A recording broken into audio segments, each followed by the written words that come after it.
पिछले कई महीनों से हरियाणा के लाखों लोगों के मन में एक ही सवाल गूंज रहा था। क्या हमारा जिला एनसीआर से बाहर हो जाएगा? करनाल, पानीपत, जींद और भिवानी जैसे जिलों के लोग असमंजस में थे कि क्या अब उन्हें एनसीआर के कड़े नियमों से आज़ादी मिलेगी या फिर विकास का पहिया ऐसे ही घूमता रहेगा। नमस्कार, मैं हूं परवेश पामल और आप देख रहे हैं दैनिक ट्रिब्यून। अगर आप भी हरियाणा के उन 14 जिलों में से किसी एक में रहते हैं जो एनसीआर का हिस्सा है, तो आज की यह खबर आपके लिए बहुत ज़रूरी है। एनसीआर प्लानिंग बोर्ड ने एक ऐसा बड़ा फैसला लिया है जिसने इन सभी अटकलों पर हमेशा के लिए ब्रेक लगा दिया है।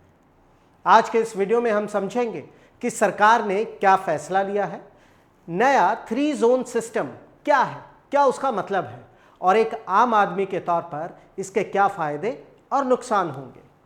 वीडियो को अंत तक जरूर देखेगा क्योंकि आखिर में हम 4 नई नमो सिटीज के बारे में भी बात करेंगे।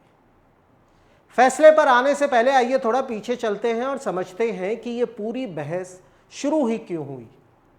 दरअसल हरियाणा सरकार पिछले कुछ सालों से लगातार यह मांग कर रही थी कि उसके एनसीआर एरिया को करीब 60 से 67% तक कम कर दिया जाए।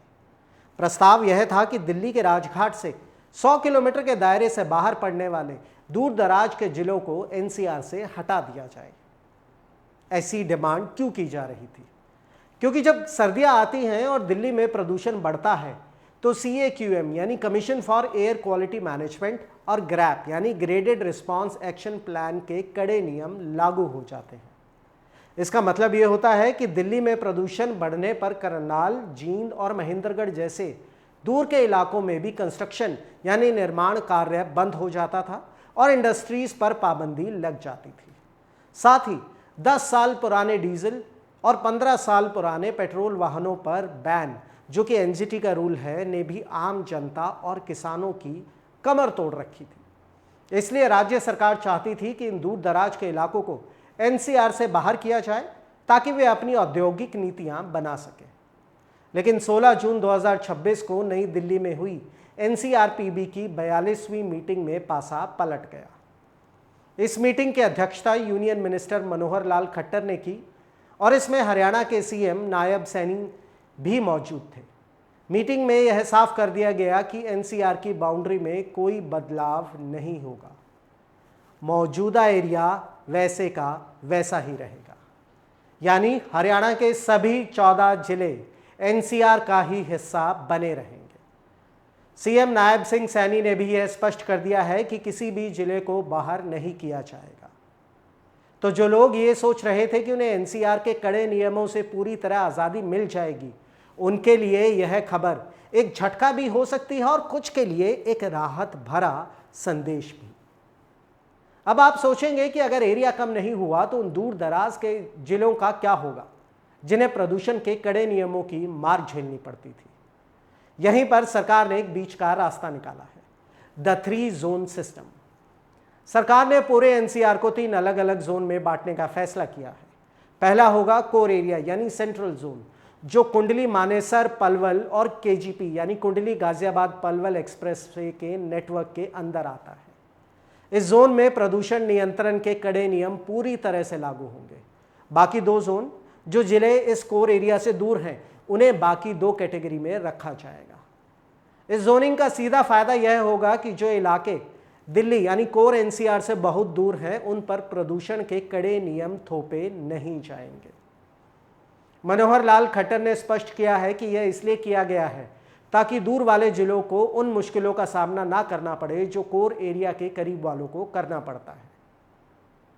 आइए अब इस पूरी मीटिंग या इस फैसले के प्रोज एंड कॉन्स यानी फायदे और नुकसान की बात करते हैं। सबसे पहले फायदे की बात करते हैं। इंफ्रास्ट्रक्चर और फंड्स की यानी बुनियादी ढांचे और फंड्स की हम बात करें तो एनसीआर में बने रहने का सबसे बड़ा फायदा है पैसा। हरियाणा के इन 14 जिलों को एनसीआरपीबी की तरफ से मेगा प्रोजेक्ट्स के लिए मोटा फंड मिलता रहेगा। दूसरा फायदा है कनेक्टिविटी। RRTS यानी rapid rail transit system, orbital rail link और हाईवे कनेक्टिविटी जैसे प्रोजेक्ट्स की रफ्तार धीमी नहीं पड़ेगी। और तीसरा फायदा है प्रॉपर्टी और इन्वेस्टमेंट का। एनसीआर टैग होने की वजह से इन इलाकों में ज़मीन की कीमतें और इंडस्ट्रियल इन्वेस्टमेंट दोनों बढ़ेंगे, जिससे रोजगार पैदा होगा। आइए अब बात करते हैं नुकसान की या चुनौतियों की। सबसे पहली चुनौती है एनवायरमेंटल रूल्स। भले ही जोनिंग कर दी गई है, लेकिन एनजीटी और ग्रैप के कई कड़े नियम अभी भी लागू रहेंगे। अरावली की पहाड़ियों और नेचुरल कंजर्वेशन जोन के साथ कोई भी व्यावसायिक छेड़छाड़ बर्दाश्त नहीं की जाएगी। दूसरी चुनौती है ओल्ड व्हीकल्स बैन, यानी 10 साल पुराने डीजल और 15 साल पुराने पेट्रोल वाहनों पर पाबंदी एनसीआर में जारी रहेगी। वीडियो के अंत में आपको मीटिंग की 2 और बड़ी घोषणाएं बता देता हूं, जो सीधे आपके और हमारे भविष्य से जुड़ी हुई है। पहली है कि पूरे एनसीआर में 4 नए और आधुनिक शहर बसाए जाएंगे, जिन्हें नमो सिटीज नाम दिया गया है। यह शहर आरआरटीएस लाइन के किनारे बसाए जाएंगे। सबसे अच्छी बात यह है कि हर राज्य, दिल्ली, यूपी, हरियाणा, राजस्थान को कम से कम एक नमो सिटी मिलेगी। इसके लिए केंद्र सरकार 5,000 करोड़ रुपए का फंड देगी। और दूसरी घोषणा है परिवर्तन स्कीम। यह प्रदूषण को कम करने के लिए पुराने ट्रकों और बसों, जो कि BS4 को हटाकर नए BS6, CNG या EV वाहनों को लाने की एक योजना है, जिसमें सरकार इंसेंटिव यानी छूट भी देगी। तो यह था हरियाणा के एनसीआर एरिया का पूरा गणित और भविष्य का खाका।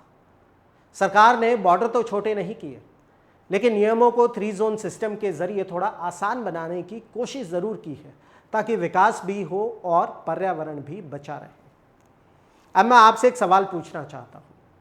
आपके हिसाब से क्या सरकार का मौजूदा एनसीआर बाउंड्री को बनाए रखने का यह फैसला सही है, या फिर दूर दराज के जिलों जैसे कि करनाल, भिवानी, महेंद्रगढ़ को एनसीआर से पूरी तरह बाहर कर देना चाहिए था?